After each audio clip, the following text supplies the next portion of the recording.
आज 26 अप्रैल का दिन है।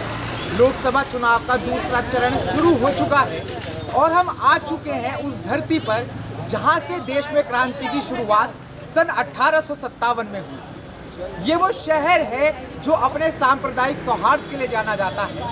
ये वो शहर है जो अपने स्पोर्ट्स उत्पादकों को लेकर जाना जाता है। अब तक आप समझ गए होंगे कि हम पश्चिम के बहुत प्रमुख शहर मेरठ में हैं और आज हमारे साथ मौजूद है मेरठ का वो मतदाता जो या तो वो बटन दबाने जा रहा है या वो बटन दबाकर आ रहा है जो देश का अगला प्रधानमंत्री डिसाइड करेगा। इसी कड़ी में हमारे साथ कुछ लोग मौजूद हैं। बात करते हैं उनसे, आखिर मेरठ के ज़मीनी मुद्दे क्या है, मेरठ किन बातों को दिमाग में रखकर आज वोट डाल रहा है और मेरठ अपना सांसद किसे बना रहा है। तो हमारे साथ सर मौजूद है। सर, आपका नाम? मेरा नाम हाजी इकबाल अहमद भैया। तो हाजी साहब, वो कौन से मुद्दे हैं जिनको लेकर आज मेरठ वोट डाल रहा है, मेरठ अपना सांसद चुन रहा है और आपने किन मुद्दों को ध्यान में रखकर वो बटन दबाया? देखो भैया, मुझे और शहर का तो पता नहीं, इस बूथ पे तो बदलाव चल रहा है। इस बूथ पे जो वोट पड़ रहा है वो सब बदलाव के हिसाब से बदलना चाहते हैं, तो उसी तरह का यहाँ पे वोट करना है। अच्छा, किस आपने बदलाव की बात करी, किस तरीके का बदलाव आप लोग चाहते हैं, क्या समस्याएं हैं आप लोगों की? समस्याएं तो ये हैं कि यहाँ कोई चीज़ सस्ती तो है नहीं। 2014 में 450 का सिलेंडर था, आज 1100-1200 रुपये का है। सोने का भाव देखिए उस वक्त क्या था, आज क्या है। उस वक्त हमारे प्रधानमंत्री जी जब 53 रुपये का डॉलर था तो ये कहते थे कि देखो हमारा रुपया धरातल में चला गया और डॉलर आसमान पे पहुंच गया। आज मेरे ख्याल में 83 रुपये 55 पैसे का डॉलर है, कोई कुछ नहीं बोल रहा। तो ये सब बदलाव की एक निगाह है कि भाई बदलाव करके देख लें, क्या पता अच्छा हो जाएगा, नहीं अच्छा हुआ फिर इन्हें ले आएंगे। अच्छा, तो आप कह रहे हैं कि बदलाव करके देखें, अच्छा नहीं होगा तो फिर इन्हें ले आएंगे। तो ऐसी क्या बात है कि आपने कहा फिर इन्हें वापस ले आएंगे? ऐसे क्या काम? अगर उनसे आने वालों से काम बढ़िया नहीं हुआ तो फिर इनको वापस ले लेंगे। अच्छा, और मेरी से अगर दिल की बात पूछो, मैं तो उन लोगों में से हूँ जो ये चाहता हूँ कि ये जो पिछला चुनाव 14 का हुआ था, हमारे शहर के एक बहुत मोअज़्ज़िज़ आदमी है जिनका नाम है लक्ष्मीकांत वाजपेयी, जिनके नेतृत्व में 73 सीटें बीजेपी यहाँ से जीती थी। ईमानदारी से मुख्यमंत्री उनको होना चाहिए था, ये मुख्यमंत्री बदल दिया। अगर ये वाजपेयी जी मुख्यमंत्री होते तो हमारा शहर तरक्की करता। जो रुपया गोरखपुर में लग रहा वो रुपया मेरठ में लगता, जो रुपया बनारस में लग रहा वो रुपया मेरठ में लगता। हम चाहते हैं कि इस तरह का मुख्यमंत्री होना चाहिए जैसे वाजपेयी जी हैं। और सर, मेरठ तो बहुत विकास कर रहा है, जैसे आसपास के ज़िले हैं, मुजफ्फरनगर हो गया, सहारनपुर हो गया, शामली हो गया, बागपत हो गया, गाजियाबाद हो गया, उन सब में सबसे ज़्यादा विकास सरकार कह रही है कि हमने मेरठ का ही किया है। सबसे ज़्यादा विकास हमने मेरठ शहर को दिया है। काम तो चल रहा है, इसमें तो कोई दो राय वाली बात नहीं है कि भाई काम नहीं चल रहा। काम चल रहा है, लेकिन लोग परेशान हैं, इस महंगाई से बहुत त्रस्त हैं, बेरोज़गारी से परेशान हैं। आप ये देखिए, आज तो इलेक्शन का दिन है, आम दिनों पर आप देखिए कि जो बेरोजगार हैं आम तरीके से ई रिक्शा चला रहे हैं। इतने ई रिक्शा शहर में क्यों चल रहे हैं? लोगों को बस कारोबार नहीं है, सस्ता साधन है पैसे कमाने का। 500-700 रुपये की इसमें आमदनी हो जाती है, तो इस ज़्यादातर बेरोजगार ई रिक्शा चलाए फिर रहे, किसी भी रोड पर चल रहा, हर जगह जाम ही जाम मिल रहा। तो इस वजह से कि और कोई कारोबार इनके हाथ में है ही। अच्छा सर, अभी सरकार कह रही है कि हमारे जो मुद्दे हैं जिस पर हम चुनाव लड़ रहे हैं, एक तो विकास है और दूसरा है कानून व्यवस्था। तो सर, कानून व्यवस्था के बारे में हमें बताइए कि मेरठ में क्या पिछली सरकारों की तुलना में जो अभी सरकार चली है इसमें कुछ कानून व्यवस्था में सुधार हुआ है क्या? तो हमें तो ऐसे लग रहा है जैसे पीछे तो ऐसी है। सरकार कह रही है कि कानून व्यवस्था में सुधार हुआ है। सरकार को तो कहना है, वो तो सरकार है, तो सरकार को तो ये कहना है कि हम तो ऐसा कर रहे हैं। अच्छा, हमारे साथ और साहब मौजूद हैं। साहब, आपका नाम? तो सर, कौन से मुद्दे हैं मेरठ शहर के, किन मुद्दों को दिमाग में रखकर वो बटन दबाया गया है? बेरोजगारी है। तो सर, बेरोजगारी मतलब कहाँ है, किन लोगों में है बेरोजगारी, किस युवा कौन से वर्ग में है?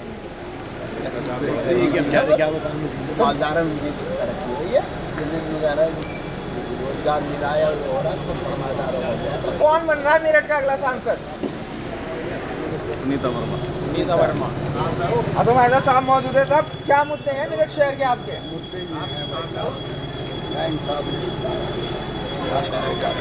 का, लोग बहुत परेशान है।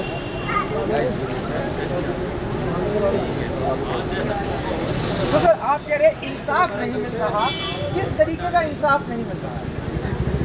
एकदम महंगाई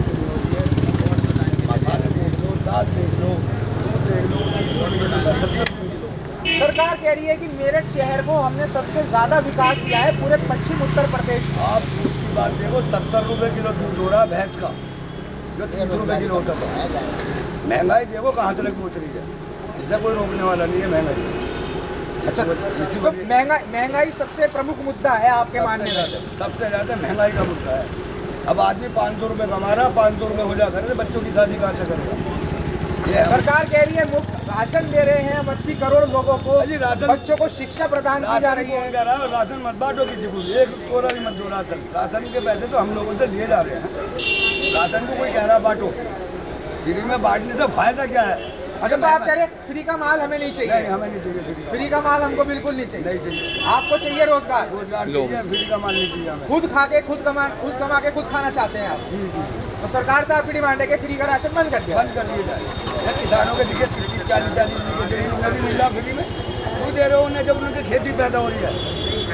नहीं, ये सर एक सीमा है, कुछ क्राइटेरिया है, उसके बाद ये राशन दिया जाता है, हर किसी को राशन नहीं दिया जा रहा। पूरी यूपी में राशन बांटा जा रहा है। अच्छा, तो हमारे साथ और साहब मौजूद है। हाँ बिल्कुल, हमारे साथ कुछ युवा मौजूद है यहाँ मेरठ शहर के। आइए युवाओं से बात करते हैं। तो भाई साहब, मेरठ के क्या मुद्दे हैं, किन मुद्दों पर वोट डाला जा रहा है? अच्छा, साइकिल आपने बोल दिया, क्या मुद्दे हैं, किन मुद्दों पर वोट डाला? अच्छा, मुद्दे नहीं पता आपको, बस आप कह रहे हैं कि भाई साइकिल जीतनी चाहिए। तो अब भाई साहब से बात करते हैं। भाई साहब खड़े। भाई साहब, क्या मुद्दे हैं मेरठ शहर के, किस मुद्दों पर अक्सर बटन दबाया जा रहा है यहाँ मेरठ में? मुद्दे तो ये है कि महंगाई ना हो, चावल दाल पानी गरीब खा रहा है। नहीं, सरकार तो कह रही है भाई अगर बेरोजगारी है, गरीबी है, 80 करोड़ लोगों को तो हम राशन पहुंचा रहे हैं सीधा, और शिक्षा हम दे रहे हैं बच्चों को, तो मुद्दे फिर क्या बचे? राशन पानी की बात की भाई, कारोबारी तो बंदा पड़ा है, कारोबार इतना बनता है कमाल।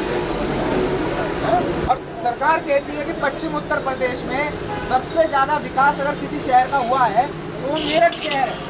चाहे आसपास के अगर जिले देख लिए, सहारनपुर, शामली, बागपत, मुजफ्फरनगर, उनमें सबसे ज़्यादा विकास मेरठ का हुआ है। इस बात से आप कितना इत्तेफाक रखते हैं? विकास तो हुआ है, जो बात विकास तो बहुत अच्छा हुआ है, नहीं है के मुकाबले में हमको विकास। अभी उत्तर प्रदेश के मुख्यमंत्री का बयान आया था कि पिछली सरकार में बहू बेटियां सुरक्षित नहीं थी, इस सरकार में रात को भी अगर बहू बेटियां बाहर जाती हैं तो जो उनके घर के लोग हैं वो सुख चैन शांति से सोते हैं। इस बात से आपका क्या कहना है, कितना इत्तेफाक है आपको इस बात से कि पुलिस आज उस मुस्तैदी से काम कर रही है जिससे कभी करा ही नहीं पुलिस ने? ये बात तो हकीकत है कि ये बात पहले का मुकाबले और अब का मुकाबले में बहुत फर्क है। और साथ इतना अच्छा हो गया है कमाल। तो वो बेटी जो है आधी रात को भी निकल जाएगी जब भी कोई टेंशन नहीं है, व्यापारी निकल जाएगा आधी रात को जब भी कोई टेंशन नहीं है, क्योंकि पहले व्यापारी नहीं निकलता था। क्योंकि ये तो उत्तर प्रदेश का वो क्षेत्र है, मेरठ, मुजफ्फरनगर, सहारनपुर, तो वो बेल्ट है जो क्राइम कैपिटल कहलाई जाती है, ये टॉपर रही है क्राइम में। अब क्या स्थिति है इस क्षेत्र की, मैं वो आपसे पूछना चाहता हूँ। क्राइम खत्म हो चुका, क्राइम है क्या कुछ नहीं है। तो किसे बना रहा है मेरठ अपना सांसद? क्या अरुण गोविल में राम दिखे किसी को? तकदीर की बात है, देखो क्या होता है क्या नहीं। मेरे कहने से कुछ करने लगा तो हो गया था। आप किसको चाहते हैं प्रधानमंत्री बने? प्रधानमंत्री बने किसको चाहते हैं जो विकास बढ़िया करे यार, हमें व्यापारी की सहायता में उससे बढ़िया बात नहीं। चलिए ठीक है, चलिए ठीक है। हमारे साथ और भाई मौजूद हैं यहाँ पे, उनसे बात करेंगे अपने भाइयों से। भाई आपका नाम? शुएब भाई, क्या मुद्दे हैं मेरठ के, आपके क्या मुद्दे हैं पर्सनल जो आप चाहते हैं कि आने वाली सरकार ये कर दे तो मुझे सहूलियत हो जाएगी थोड़ी? जी को खोल दिया है आपको हिंदुस्तानी बदलाव दिखना चाह रहा है जी, दिख रहा है सब कुछ। वो हर सरकार में कुछ ना कुछ तो होते हैं, लेकिन चलिए कुछ टाइम बाद बदलाव चाहती जरूर है। इसलिए अब आदमी कुछ एक पक्ष को ज़्यादा प्रेफरेंस देना और दूसरे को ना देना, उसके लिए एक मुद्दा मेन होता है। उधर भाजपा सरकार तो कहती है सबका साथ, सबका विकास और सभी को सुरक्षा, तो मिल लेकिन कुछ देखो आप भी सब कुछ दिख रहा है कि क्या क्या हो रहा है, इसके ज़्यादा रेफरेंस दी जा रही नहीं, है। आप खुलकर बोले, किसी को कुछ नहीं दिख रहा, क्योंकि आप अगर बताएंगे सब तभी समझ देख रहे हैं। पाएंगे। मैं तो एक बहुत छोटा, मेरे बड़े हैं, सबने देखते हुआ है आज तक जो पहले सरकार चले। मैं तो अब हिंदुस्तान को पूरे में, अब हम भी सोशल मीडिया से जुड़े हैं, वहाँ भी लोगों को कमेंट्स वगैरह कर रहे हैं, तो बदलाव की सब हर चीज़, हर शहर में कुछ ना कुछ बदलाव प्रॉब्लम है सब जो बदलाव चाह रहे हैं। अच्छा, सरकार कह रही है भाई मैंने बना दिया हाईवे दिल्ली से मेरठ का। देखो ये दिल्ली से जो करीब है इसमें तो ज़रूर गवर्नमेंट करती है, क्योंकि नोएडा कितना डेवलप हुआ मेरठ से पहले, वो करीब है गाजियाबाद में, तो ये दिल्ली के NCR के लिए ज़्यादा डेवलप है। तो दिल्ली जाने में सहूलियत हो रही है मेरठ वो तो है, वासियों को। बहुत आसानी हो रही है। लेकिन पहले भी कुछ रूल्स अच्छे थे। मैं गया हूँ मेरठ से जयपुर तक, तो वहाँ भी हमने हाईवे पहली बार देखा शुरुआत में, वो भी बहुत लग्जरी दिखता था हमें। लेकिन अब और ज़्यादा डेवलप करने के लिए छोटे हाईवे भी बहुत अच्छे हो गए हैं। तो आने वाली सरकार से क्या डिमांड है कि भाई ये काम करे तो बढ़िया रहे? विकास तो होना चाहिए ज़रूरी, बिल्कुल, लेकिन सबको एक तरफ एक साथ लेके चलना वो ज़रूरी है। एक पीढ़ी और चक्कर के साथ भाई साहब अभी अभी आए हैं हमारे, भाई साहब से बात करेंगे। क्या नाम है भाई साहब? अच्छा, सोनू भाई, मेरठ अपना सांसद किसे बना रहा है, किन मुद्दों पर बना रहा है और क्या मांगे हैं आने वाली सरकार से मेरठ की? सर देखो, मांगे सभी की पूरी हो रही है, ऐसा कुछ नहीं है मांगे किसी की हैं। जनता की आज तक मांगे कभी पूरी नहीं हुई है। किसी की आप ये चाहोगे सबकी मांगे पूरी कर दो, होती नहीं किसी की भी। लेकिन जो गवर्नमेंट काम कर रही है वो अच्छा कर रही है, हमारे आगे आने वाले फ्यूचर के लिए ये काम होगा और होता रहेगा। और गवर्नमेंट आएगी, मोदी की ही आएगी, दोबारा आएंगे। अच्छा, मेरठ शहर को विकास मिला है इस सरकार में? बिल्कुल मिला है, क्यों नहीं मिला? मेरे शहर को पूरी हिंदुस्तान को विकास मिला है इसी सरकार के अंदर। बाकी आप कांग्रेस का देख लीजिए, कांग्रेस ने किया क्या है? कुछ नहीं किया, देश लूटा है और कुछ नहीं। जो जैसा था वो आज ही वैसे ही है, वैसे ही काम करेगा। लेकिन देश का डेवलपमेंट देखिए आप, क्या हो रहा है, देश कहाँ उन्नति कर रहा है, कहाँ तरक्की कर रहा है। बाकी जो सब बोलते हैं कि क्या हो रहा है, लेकिन देखता कोई नहीं है कि जमीन पे काम क्या हो रहा है। अच्छा, ये जो बेल्ट है पश्चिम उत्तर प्रदेश की, इसे कैपिटल क्राइम कहा जाता था। आज 2024 में क्या स्थिति है? मैं आपको क्राइम बताना तो चाहूँ। जीरो है यहाँ पे, जीरो टॉयलेट है, कुछ भी क्राइम नहीं है आज के टाइम में। तो आप योगी जी बैठे हैं, आप ये देख लीजिए कि क्राइम का रेट पहले क्या था और आज क्या है। क्राइम खत्म हो चुका है, गिरावट आई है। बिल्कुल गिरावट आई है। अपना सांसद किसे बना रहा है? अरुण गोविंद जी को। अरुण गोविंद का राम दिखे? राम दिखने वाली बात नहीं है, सभी लोग में है, राम की बात नहीं होती है। लेकिन जो डेवलपमेंट जो सरकार काम कर रही है, किस मुद्दे पर काम कर रही है, तो बनानी सरकार हमें तो उससे दी है। लोग कह रहे हैं कि बाहरी है, बाहर से आए हैं। बाहर ही कोई नहीं है, वो यहीं के मेरठ के रहने वाले थे। अरुण गोविंद जी की यही नहीं पता कि इसको ये वो रहने वाले कहाँ के थे। भले ही जाके यहाँ से तो बहुत ही नजदीक साहब भी यहाँ से सहारनपुर जाके, वो भी वहाँ जाके मुंबई जाके हैं, वो वहाँ के आके चुनाव लड़ेंगे तो वो रहेंगे तो वहीं के। जब उनका वहाँ वोटर ID कार्ड बन चुका था तो रहेंगे तो वहीं के वो। तो अभी की सरकार से संतुष्टि है सोनू भाई? बिल्कुल जी, बिल्कुल बिल्कुल संतुष्टि है। चलिए आइए, हमारे साथ युवा है यहाँ पर मेरठ शहर के, बात करेंगे। आइए सर, बात करें यार। आइए आइए आइए आइए, आप आइए सर, आपसे बात आइए। सर, आपका नाम? राजेश जी, आज हम जानने आए हैं मेरठ की धरा पर, इस क्रांति की धरा पर मेरठ के मुद्दे क्या हैं, किन मुद्दों का समाधान हो चुका है और कौन से मुद्दे हैं जिनका समाधान होना बाकी है, और किन मुद्दों पर वो बटन दबाया जा रहा है जो देश का अगला प्रधानमंत्री है।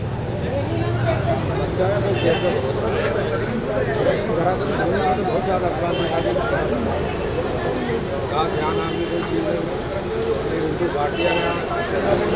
बेरोजगारी चरम पर है, महंगाई चरम पर है, बहुत चलेंगे। सर, सरकार तो कहती है सबका साथ सबका विकास, और मेरठ को विकास हमने पश्चिम में सबसे ज़्यादा दिया। कि सबका साथ और सबका विकास, सबका साथ और सबका विनाश।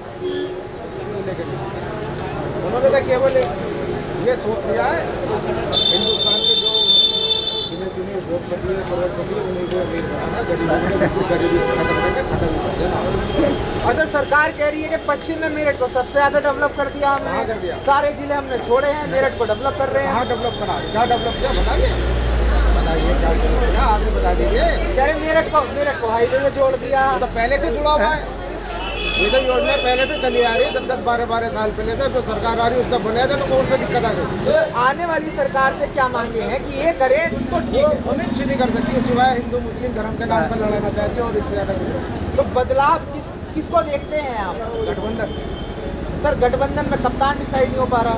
होगा डिसाइड, हो जाएगा, कब डिसाइड होगा गठबंधन? जल्दी होगा, गठबंधन हो जाएगा, गठबंधन में हो जाएगा, चिंता मत करो, अब की बार फाइनल हो जाएगा सर। कुछ नहीं बचेगा। सर गठबंधन में जयंत चौधरी एक मजबूत चेहरा थे, वो छोड़कर उनकी नाव इधर आकर बैठ गए। अब ये तो उनकी गलती, इन्होंने ऐसी गलती क्यों करी? ये गलती उनकी क्यों करी ऐसी गलती? सोचना चाहिए था बात नहीं। अच्छा, मेरठ अपना सांसद किसको बना रहा है? अभी कुछ नहीं कह सकते, लोग बात की तरफ है, किसको बना तो बहुजन समाज पार्टी की लड़ाई भी नहीं है क्या सर? नहीं में है, नहीं में है। बहुजन, आप मानते हैं बहुजन समाज पार्टी भी लड़ रही है? बहुजन समाज पार्टी की टक्कर में है। और सर मेरठ शहर को कहा जाता है कि पश्चिम अगर बनेगा कभी उत्तर प्रदेश तो मेरठ राजधानी बनेगा। कब बनेगा? कब बनेगा? कब बनेगा? तो इस पर आपकी क्या राय है, बनना चाहिए नहीं? क्या बनना चाहिए? इधर उत्तर प्रदेश पश्चिम वाला होना चाहिए क्या? होना चाहिए, होना चाहिए। उससे क्या फायदा होगा सर? रोजगार बढ़ेगा। चलिए हमारे साथ साहब मौजूद हैं, साहब से बात करेंगे। वो भी वोट डाल के आए हैं लगता है, अभी निकले हैं वोट डाल के, है ना? तो कौन से मुद्दे थे भाई साहब वो जिनको लेकर वो बटन दबाया आपने? बेरोजगारी, इसके ऊपर सरकार आई कि पिछले 10 सालों में क्या करा आपके सामने। सरकार तो कह रही है सबका साथ सबका विकास है, सब तरक्की कर रहे हैं। किसका साथ, किसका विकास? रोजाना आप देखिए टीवी में हिंदू मुस्लिम क्या है? मुसलमान देश का नहीं है, क्या नहीं करा मुसलमान ने देश का? सोचना पड़ेगा ना। प्रधानमंत्री जी सबके हैं, 140 करोड़ के हैं, ना कि 80 करोड़ के। 80-20 बेईमान, मुसलमान, हिंदू क्या है? आइए थोड़ा आगे आ जाइए। देश के मुद्दे होने चाहिए देश के लिए। इस देश में मुसलमान ने बराबर कुर्बानी दी है। दिल्ली से लेके लखनऊ तक कटे हुए थे, देखिए भाई साहब रुकिए, अभी एक्टिवा पर रुकिए। बात करूंगा, बात करूंगा। कौन सी स्मार्ट सिटी बनाई? भाई साहब कह रहे हैं भाई कौन सी स्मार्ट सिटी बनाई? नीरज मोदी, नरेंद्र मोदी, विजय माल्या जो पैसे लेके भागे हैं वो आया भी था ना। विकास दिखना चाहिए ना बैंक से पैसा आया। अच्छा आप क्या दिखा रहे थे? आप क्या दिखा रहे थे?